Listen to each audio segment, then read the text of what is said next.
ಓಂ ಶ್ರೀ ಗುರು ರಾಘವೇಂದ್ರಾಯ ನಮಃ. ಶುಭೋದಯ ಎಲ್ಲರಿಗೂ. Welcome to my YouTube channel. ಇವಾಗಷ್ಟೇ ಬೆಳಿಗ್ಗೆ ಸ್ನಾನ ಮಾಡಿ ಮಿನಿ ವ್ಲಾಗನ್ನು ಸ್ಟಾರ್ಟ್ ಮಾಡಿದ್ದೀನಿ. ಸ್ನಾನ ಮಾಡ್ಕೊಂಡು ಬಂದೆ. ಸ್ನಾನ ಮಾಡಿ ಬಂದಿದ ತಕ್ಷಣ ಕೂದಲನ್ನು ಒಣಗಿಸ್ಬೇಕು. ಹೊರಗಡೆ ನೋಡಿದ್ರೆ ಸಿಕ್ಕಾಪಟ್ಟೆ ಮೋಡ ಆಗಿಬಿಟ್ಟಿದೆ. ಹಾಗಾಗಿ ಬಿಸಿಲೇ ಇಲ್ಲ ಅನ್ನೋ ಕಾರಣಕ್ಕೆ ಮನೆಯಲ್ಲೇ ಹೇರ್ ಡ್ರೈ ಮೂಲಕ ನನ್ನ ಕೂದಲನ್ನು ಒಣಗಿಸ್ಕೊಳ್ತಾ ಇದ್ದೀನಿ. ಇವತ್ತು ಗುರುವಾರ ಅಲ್ವಾ, ಸೊ ಹಾಗಾಗಿ ಲೇಟ್ ಬೇರೆ ಆಗಿದೆ. ಸ್ನಾನ ಮಾಡ್ಕೊಂಡು ಬಂದು ಹೇರ್ ಡ್ರೈ ಮಾಡಿಕೊಂಡು ನಮ್ಮ ಪುಟ್ಟನ ಸ್ಕೂಲಲ್ಲಿ ಡ್ರಾಪ್ ಮಾಡಿ ಹಾಗೆ ನಾನು ರಾಯರ ಮಠಕ್ಕೆ ಹೋಗಬೇಕು. ಸೊ ಹಾಗಾಗಿ ಬೇಗ ನಾನು ಹೇರ್ ಡ್ರೈಯನ್ನು ಮಾಡ್ಕೊಳ್ತಾ ಇದ್ದೀನಿ. ಸಾಕು ಇವಾಗ ಹೇರ್ ಡ್ರೈ ಆಗಿದ್ದು ಸಾಕು, ಸದ್ಯಕ್ಕೆ ಇಷ್ಟು ಸಾಕು. ಇವಾಗ ಬೇಗ ಕ್ವಿಕ್ಕಾಗಿ ನಾನು ಹೇಗೆ ರೆಡಿ ಆಗ್ತೀನಿ ಅಂತ ತೋರಿಸ್ತೀನಿ. ಮೊದಲನೇದಾಗಿ ನಾನು ಸನ್ಸ್ಕ್ರೀನ್ ಯೂಸ್ ಮಾಡ್ತಾ ಇದ್ದೀನಿ. ನಾನು ಯಾವಾಗಲೂ ಅಷ್ಟೇ, ಮನೇಲಿದ್ದರೂ ಅಷ್ಟೇ, ಮನೆಯಿಂದ ಹೊರಗಡೆ ಹೋದರೂ ಅಷ್ಟೇ, ಸನ್ಸ್ಕ್ರೀನ್ ಮಾತ್ರ ಯೂಸ್ ಮಾಡೋದು ಮರೆಯೋದಿಲ್ಲ. ಸೊ ಸನ್ಸ್ಕ್ರೀನನ್ನು ಅಪ್ಲೈ ಮಾಡ್ಕೊಳ್ತೀನಿ. ಸನ್ಸ್ಕ್ರೀನನ್ನು ಹೊರಗಡೆ ಹೋಗೋ 20 ನಿಮಿಷದ ಮೊದಲು ನಾವು ಸನ್ಸ್ಕ್ರೀನನ್ನು ಅಪ್ಲೈ ಮಾಡಬೇಕು. ಇಲ್ಲಾಂದರೆ ತಕ್ಷಣ ಹಚ್ಕೊಂಡು ಬಿಸಿಲಿಗೆ ಹೋದರೆ ಅದು ಕೆಲಸ ಮಾಡೋದಿಲ್ಲ. ಹಾಗಾಗಿ ಬಿಸಿಲಿಗೆ ಹೋಗೋಕ್ಕೂ 20 ನಿಮಿಷದ ಹೊರಗಡೆ ಎಲ್ಲೇ ಹೋಗೋದಾದರೂ ಹೊರಗಡೆ ಹೋಗೋಕ್ಕೂ 20 ನಿಮಿಷ ಮುಂಚೆ ಸನ್ಸ್ಕ್ರೀನನ್ನು ಅಪ್ಲೈ ಮಾಡ್ಕೊಳ್ಳೋದು ತುಂಬಾ ಒಳ್ಳೆಯದು ಅಂತಲೇ ನಾನು ಹೇಳ್ತೀನಿ. ಈಗ ನೋಡಿ, ಕಂಪ್ಲೀಟ್ ಫೇಸಿಗೆ ಸನ್ಸ್ಕ್ರೀನನ್ನು ಅಪ್ಲೈ ಮಾಡ್ಕೊಂಡಾಯಿತು. ನೆಕ್ಕಿಗೂ ಕೂಡ ಮಿಸ್ ಮಾಡದೆ ಅಪ್ಲೈ ಮಾಡ್ಕೊಳ್ಳಿ. ನಾನು ಅಪ್ಲೈ ಮಾಡ್ಕೊಳ್ಳೋದನ್ನು ತೋರಿಸ್ಲಿಲ್ಲ. ಇವಾಗ ಲಿಪ್ಸ್ ಎಲ್ಲ ತುಂಬ ಡ್ರೈ ಆಗುತ್ತೆ, ಚಳಿ ಬೇರೆ ಸಿಕ್ಕಾಪಟ್ಟೆ ಅಲ್ವಾ. ಹಾಗಾಗಿ ಸ್ವಲ್ಪ ಲೈಟಾಗಿ ನಾನು ವ್ಯಾಸ್ಲಿನನ್ನು ಅಪ್ಲೈ ಮಾಡ್ಕೊಳ್ತಾ ಇದ್ದೀನಿ. ವ್ಯಾಸ್ಲಿನನ್ನು ನೈಟ್ ಮಲಗಬೇಕಾದ್ರೆ ಹಾಗೆ ಬೆಳಗ್ಗೆ ಎದ್ದ ತಕ್ಷಣ ಅಪ್ಲೈ ಮಾಡ್ಕೊಳ್ಳೋದ್ರಿಂದ ನಿಮ್ಮ ತುಟಿಗಳು ಒಡೆಯೋದಿಲ್ಲ, ಹಾಗೆ ತುಂಬ ಸಾಫ್ಟ್ ಆಗಿರುತ್ತೆ. ಇವಾಗ ನಾನು ಲೈಟಾಗಿ ಲಿಪ್ ಬಾಮನ್ನು ಅಪ್ಲೈ ಮಾಡ್ಕೊಳ್ತಾ ಇದ್ದೀನಿ. ಭಾರಿ ಏನು ಮೇಕಪ್ ಮಾಡ್ತಾರೆ ಅಂತ ಅಂದ್ಕೋಬೇಡಿ, ಲೈಟಾಗಿ ನಾನು ಲಿಪ್ ಬಾಮನ್ನು ಅಪ್ಲೈ ಮಾಡ್ಕೊಳ್ತಾ ಇದ್ದೀನಿ. ತುಂಬ ಮೇಕಪ್ ಮಾಡ್ತಾರೆ ಅಂತ ಯೋಚನೆ ಮಾಡ್ತಾರಾ? ಏನೂ ಇಲ್ಲ, ಜಸ್ಟ್ ಒಂದು ಲಿಪ್ ಬಾಮನ್ನು ಹಚ್ಕೊಳ್ತೀನಿ.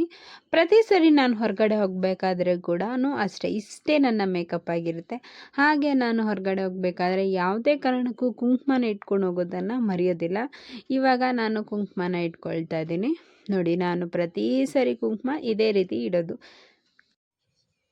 ಈಗ ನೋಡಿ, ಕೂದಲು ಫುಲ್ಲು ಹೇರ್ ಡ್ರೈಯಲ್ಲಿ ನಾನು ಡ್ರೈ ಮಾಡಲಿಲ್ಲ. ಸೊ ಹಾಗಾಗಿ ಕೂದಲು ಸ್ವಲ್ಪ ಒದ್ದೆ ಇರೋದ್ರಿಂದ ನಾನು ಯಾವುದೇ ರೀತಿ ಬಾಚ್ಲಿಕ್ಕೆ ಹೋಗೋದಿಲ್ಲ. ಜಸ್ಟ್ ಲೂಸಾಗಿ ಒಂದು ಕ್ಲಿಪ್ಪನ್ನು ಹಾಕಿಬಿಡ್ತೀನಿ, ಇಷ್ಟೇ. ಯಾಕಂದರೆ ಒದ್ದೆ ಇರಬೇಕಾದ್ರೆ ನಾವು ಕೂದಲನ್ನು ಬಾಚಿದ್ರೆ ಕೂದಲು ಉದ್ರಕ್ಕೆ ಸ್ಟಾರ್ಟ್ ಆಗುತ್ತೆ, ಹೇರ್ ಫಾಲ್ ಸ್ಟಾರ್ಟ್ ಆಗುತ್ತೆ. ಸೊ ನನ್ನ ಇದು ಫೈನಲ್ ಲುಕ್ ಹೀಗಿರುತ್ತೆ. ನಾನು ಎಲ್ಲೇ ಹೊರಗಡೆ ಹೋದರೂ ಕೂಡ ನಾನು ಇಷ್ಟೇ ಸಿಂಪಲ್ಲಾಗಿ ನಾನು ರೆಡಿ ಆಗೋದು. ನನಗೆ ಜಾಸ್ತಿ ಮೇಕಪ್ ಮಾಡ್ಕೊಳ್ಳೋದಿಲ್ಲ, ನನಗೆ ಚೂರೂ ಇಷ್ಟ ಆಗೋದಿಲ್ಲ. ಹಾಗಾಗಿ ನಾನು ಯಾವಾಗಲೂ ಸಿಂಪಲಾಗಿರ್ತೀನಿ. ಇವಾಗ ಫೈನಲ್ ಆಗಿ ಒಂದು ಪರ್ಫ್ಯೂಮನ್ನು ಹಾಕೊಂಬೇಡ. ಬೆಲ್ಲ ವಿಟ ಅವ್ರದ್ದು ಫ್ರೇಗ್ರೆನ್ಸ್ ಮಾತ್ರ ಸಖತ್ತಾಗಿದೆ. ಮಾತ್ರ ಒಂದು ಸರಿ ಯಾರಾದರೂ ಟ್ರೈ ಮಾಡಿ, ಇಷ್ಟ ಆದರೆ ಮಾತ್ರ ಟ್ರೈ ಮಾಡಿ ಹೇಗಿದೆ ಅಂತ ಹೇಳಿ, ಹೇಗೆ ಕಾಣ್ತಾ ಇದ್ದೀನಿ ಅಂತ ಕಾಮೆಂಟ್ ಮಾಡೋದನ್ನು ಮಾತ್ರ ಮರಿಬೇಡಿ. ಇವಾಗ ನೋಡಿ, ಹೊರಟಿದ್ದೀನಿ. ಆಲ್ರೆಡಿ ನಮ್ಮ ಡಾರ್ಲಿಂಗ್ ಕಾಯ್ತಾ ಇದ್ದಾಳೆ. ಸೊ ಇದು ನಮ್ಮ ಪುಟ್ಟ ಮನೆ.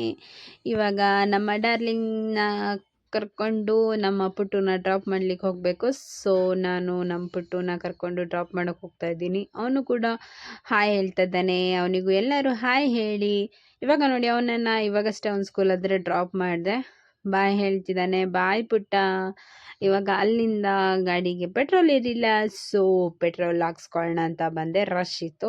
ಸೊ ಅಣ್ಣ ನನಗೆ ಪೆಟ್ರೋಲ್ ಹಾಕ್ತಿದ್ದಾರೆ, ನಮ್ಮ ಗಾಡಿಗೆ ಪೆಟ್ರೋಲ್ ಹಾಕ್ತಿದ್ದಾರೆ. ಸೊ ಪೆಟ್ರೋಲ್ ಹಾಕ್ಸ್ಕೊಂಡು ನಮ್ಮ ಪಯಣ ಗುರು ರಾಘವೇಂದ್ರ ಸ್ವಾಮಿ ಮಠದ ಕಡೆಗೆ.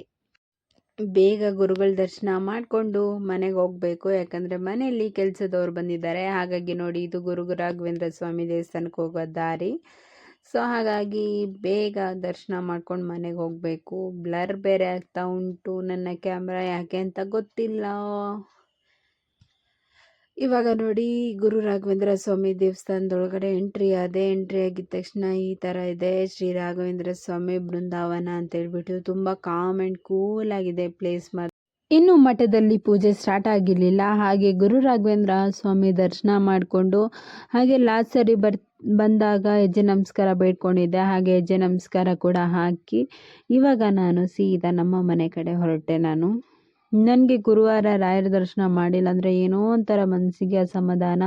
ಸೊ ಹಾಗೆ ಎಷ್ಟೇ ಕಷ್ಟ ಆದರೂ ಗುರುವಾರ ನಾನು ಬಂದು ಮಠದಲ್ಲಿ ರಾಯರ ದರ್ಶನ ಮಾಡಿ ಹೋಗ್ತೀನಿ. ಇವಾಗ ಸೀದಾ ನಾನು ಮನೆ ಕಡೆ ಹೋಗಬೇಕು. ಇವಾಗ ನೋಡಿ ನಮ್ಮ ಡಾರ್ಲಿಂಗ್ ಒಬ್ಬಳೇ ಕಾಯ್ತಾ ಇದ್ದಾಳೆ. ಸೊ ಅವಳನ್ನು ಇವಾಗ ಕರ್ಕೊಂಡು ಮನೆ ಕಡೆ ಹೋಗಬೇಕು. ಸೊ ಒಬ್ಬಳೇ ನಿಂತಿದ್ದಾಳೆ ನೋಡಿ ಪಾಪ. ಅವಳನ್ನು ಕರ್ಕೊಂಡು ಇವಾಗ ಮನೆ ಕಡೆ ಹೋಗೋಣ ಬನ್ನಿ. ಇವಾಗ ಸೀದಾ ನನ್ನ ಡಾರ್ಲಿಂಗನ್ನು ಕರ್ಕೊಂಡು ನನ್ನ ಪಯಣ ಸೀದಾ ಮನೆ ಕಡೆಗೆ. ಇವಾಗ ನೋಡಿ ಮನೆ ಕಡೆಗೆ ಹೋಗ್ತಾ ಇದ್ದೀನಿ. ಮನೆಗೆ ಹೋಗಿದ ತಕ್ಷಣ ಈ ವ್ಲಾಗನ್ನು ಎಂಡ್ ಮಾಡ್ತೀನಿ. ಈ ವ್ಲಾಗ್ ಇಷ್ಟ ಆಗಿದ್ರೆ ಲೈಕ್ ಮಾಡಿ, ಶೇರ್ ಮಾಡಿ, ಹಾಗೆ ಕಮೆಂಟ್ ಮಾಡಿ. ಥ್ಯಾಂಕ್ ಯು ನನ್ನ ವಿಡಿಯೋ ನೋಡಿದ್ದಕ್ಕಾಗಿ. ಬಾಯ್.